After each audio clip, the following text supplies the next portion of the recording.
সকালে ঈমান আসবে বিকেলে থাকবে না। সকালে ঈমান আসবে বিকেলে থাকবে না।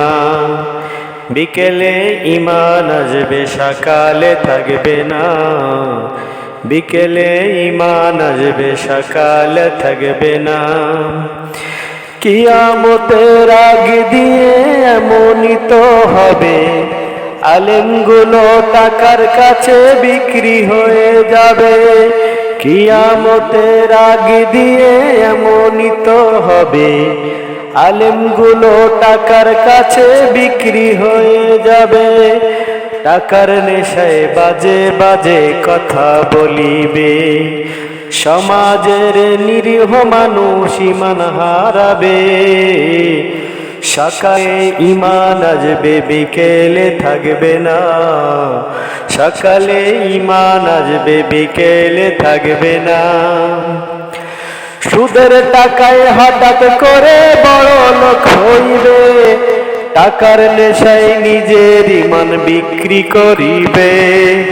বাড়ি গাড়ির মালিক হবে বর্তমান আলেমরা, হঠাৎ করে মানুষের ঈমান আর থাকবে না। সকালে ঈমান আসবে বিকেলে থাকবে না। সকালে ঈমান আসবে বিকেলে থাকবে না। আলেমগুলো লেখাপড়া করছে কিসের জন্য? টাকার কাছে বিক্রি হওয়ার জন্য হয়তো তারা। টাকার কাছে বিক্রি হবার জন্য হয়তো তারা বিবেকটায় শূন্য করে বিক্রি হয়ে যায়। না জায়েজ কাজটা আবার জায়েজ কেমনে হয়?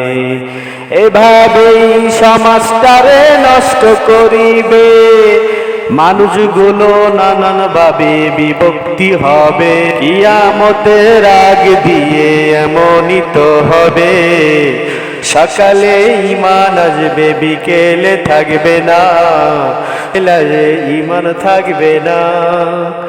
মসজিদ হবে জাগজমক পূর্ণ দেখতে ভাই, জান্নাতেরই মতো কারো ভাই। শুধু মুক্তাদি থাকবে না তোমার মনে ভাই, শুধু থাকবে না তোমার মসজিদেতে ভাই। টাকার কাছে ঈমান গুলো বিক্রি হবে ভাই। সকালে ঈমান আসবে বিকেলে থাকবে না।